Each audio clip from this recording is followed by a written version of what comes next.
Sebenarnya perasaannya bukan di sini ya, perasaan tuh muncul dari sini, pikiran ya. Kalau dalam bahasa kami kedokteran itu namanya waham seperti itu ya. Bahkan mencap dengan kata atau istilah gila.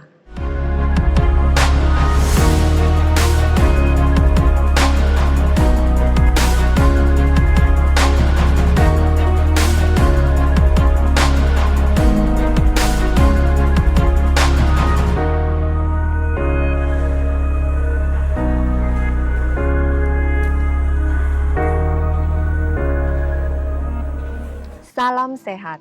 Saya Dr. Igusti Agung Ayu Putri Yuni Arianti, M.Biomed SPKJ, biasa dipanggil Dokter Putri. Saya psikiater yang bertugas di Rumah Sakit Umum Negara. Polijiwa atau Poliskiatri dibuka pada tanggal 20 Juni tahun 2020. Pelayanan yang kami berikan diantaranya yaitu konsultasi psikiatri, penanganan psikiatri umum, pemeriksaan bebas narkoba, dan konsultasi remaja dan keluarga. Konsultasi psikiatri merupakan pemeriksaan yang dilakukan oleh seorang psikiater. Jadi bersifat menyeluruh. Jadi kami mendengarkan apa yang jadi masalah Anda.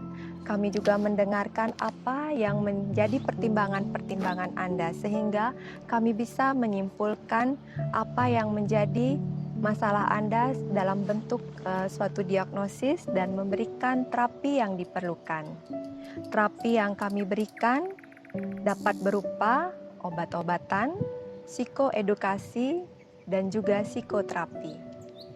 Untuk psikoedukasi yaitu memberikan suatu penjelasan mengenai apa yang sedang Anda alami atau gangguan apa yang Anda alami. Kita juga menjelaskan tentang obat, jadi dosis obat, lama minum obatnya, dan bagaimana cara minum obatnya. Untuk psikoterapi, ini merupakan salah satu terapi yang sering kami berikan. Jadi bentuk psikoterapinya itu dalam bentuk wawancara, tapi dalam suatu teknik dengan teknik-teknik khusus. Jadi sehingga Anda bisa bercerita lebih detail, akhirnya karena detail bercerita sehingga Anda bisa merasa lebih lega seperti itu. Dan di situ kami juga akan memberikan saran ataupun arahan yang diperlukan. Poliskiatri atau polijiwa di Rumah Sakit Umum Negara melayani berbagai masalah kejiwaan atau masalah gangguan jiwa yang sering disebut dengan psikiatri umum, yang terjadi tidak hanya pada orang dewasa, pada anak dan remaja, orang dengan lanjut usia, dan ada juga kami menangani masalah ketergantungan.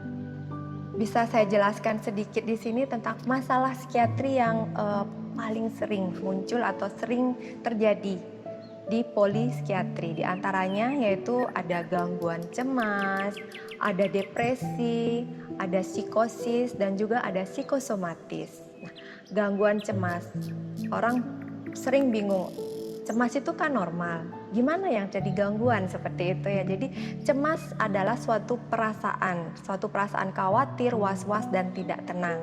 Cemas dikatakan normal apabila muncul di saat ada suatu pengalaman baru ataupun berada di suatu tempat yang baru. Jadi seperti mau ujian ataupun pertama kali masuk sekolah ataupun lagi persiapan untuk pernikahan seperti itu.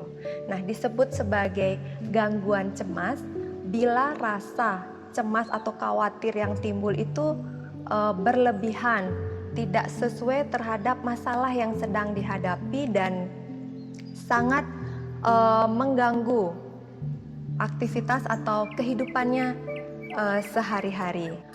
Untuk gangguan yang kedua yang sering terjadi yaitu depresi. Depresi di sini merupakan suatu perasaan sedih dan kehilangan minat terhadap segala sesuatu. Jadi pasien itu dapat mengungkapkan dia itu merasa murung seperti itu, tidak ada harapan, tidak berharga. Kadang juga dia mengaku eee, sangat sakit sekali perasaannya. Jadi sebenarnya perasaannya bukan di sini ya, perasaan itu muncul dari sini, pikiran ya. Jadi perasaannya sakit sekali, jadi dia sampai mengatakan tidak bisa menangis. Bahkan bila sampai berada pada titik terendah, dia bisa melakukan tindakan yang membahayakan dirinya sendiri. Untuk gangguan jiwa yang sering terjadi berikutnya yaitu psikosis. Nah, ini yang biasanya sudah psikosis yang banyak diajak ke poli jiwa seperti itu. Jadi dia gangguannya sudah termasuk gangguan jiwa berat dalam bidang kami yaitu bidang psikiatri. Karena di situ sudah ada gangguan berat dalam kemampuan menilai realita, gangguannya cukup berat dalam fungsi mental sampai dia seperti mendengar suara tapi tidak ada sumbernya.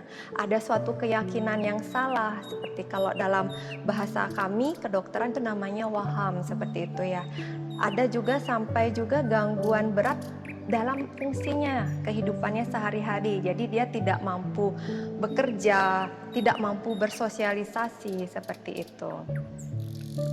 Dan yang terakhir yaitu gangguan pada psikosomatis. Jadi gangguan ini berpusat pada keluhan fisik dan pikiran. Jadi mereka mengeluh fisiknya yang sebenarnya faktor terjadinya itu adalah seperti ada suatu stres sebenarnya, ada kekhawatiran berlebihan, tapi biasanya yang muncul itu keluhan pada fisik, seperti itu. Nah, untuk layanan selanjutnya yaitu layanan yang ketiga mungkin ya, surat keterangan bebas narkoba. Nah, surat ini merupakan surat yang menyatakan atau surat pernyataan yang dikeluarkan oleh instansi tertentu yang menyatakan bahwa dalam tubuh seseorang itu tidak terdapat narkoba. Seperti itu. Jadi sementara sekarang ini biasanya yang bisa mengeluarkan yaitu rumah sakit pemerintah atau milik pemerintah, baik itu tingkat nasional maupun daerah, termasuk di rumah sakit umum negara. Dan untuk layanan yang terakhir yang keempat yaitu konsultasi remaja dan keluarga. Jadi kita ketahui bahwa remaja dan keluarga tidak bisa dipisahkan ya, karena di mana ada anak-anak remaja, anak dan remaja ya, jadi mereka pasti berasal dari orang tua. Jadi mereka memang harus satu paket itu ya. Jadi remaja di sini masa yang fase kritis di mana mereka mencari kehidupannya, jati dirinya seperti itu. Jadi peran keluarga terutama orang tua sangat penting di sini. Apabila ada masalah gangguan emosional yang berlebihan seperti itu dan dari pihak keluarga sudah berupaya untuk mengajak remaja itu sendiri untuk berbicara ataupun ngobrol seperti itu untuk mencari pemecahan dan ternyata tidak bisa juga, boleh untuk datang ke poli psikiatri atau poli jiwa rumah sakit negara untuk berkonsultasi. Nah, untuk penanganan gangguan jiwa di sini kan cukup banyak, tapi perannya tidak hanya bisa sendiri mungkin dari pihak rumah sakit ataupun dari satu orang atau orang lain. Jadi perlu peran dari masyarakat juga. Jadi peran masyarakat di sini yaitu mengetahui tanda dan gejala awal daripada gangguan jiwa atau gangguan psikiatri, dan mengetahui bahwa khusus untuk gangguan jiwa yang berat perlu pengobatan dengan jangka panjang ya. Jadi supaya mereka bisa berfungsi dengan baik, dapat bekerja dan produktif. Jadi hampir sebagian besar hingga kini masyarakat masih stigma dengan gangguan jiwa. Jadi baru saja kenal ataupun sejak mereka mengetahui ada atau menyadari ada yang sakit atau gangguan, mereka malah biasanya memperguncingkan, mengucilkan, dan memberi solusi yang tidak sesuai, bahkan mencap dengan kata atau istilah gila. Dan terkadang mereka menyuruh untuk berhenti minum obat dengan alasan nanti ketergantungan ataupun rusak loh ginjalnya dan alasan lainnya, seperti itu. Jadi stop stigma, mereka perlu perhatian, mereka perlu perawatan, dan mereka perlu pertolongan. Mereka juga berhak untuk bahagia seperti yang lainnya. Nah, apabila masyarakat Kabupaten Jembrana ingin berkonsultasi dengan psikiater, tidak perlu susah ataupun jauh lagi. Sekarang Kabupaten Jembrana sudah membuka poli jiwa atau poli psikiatri di Rumah Sakit Umum Negara. Salam sehat jiwa.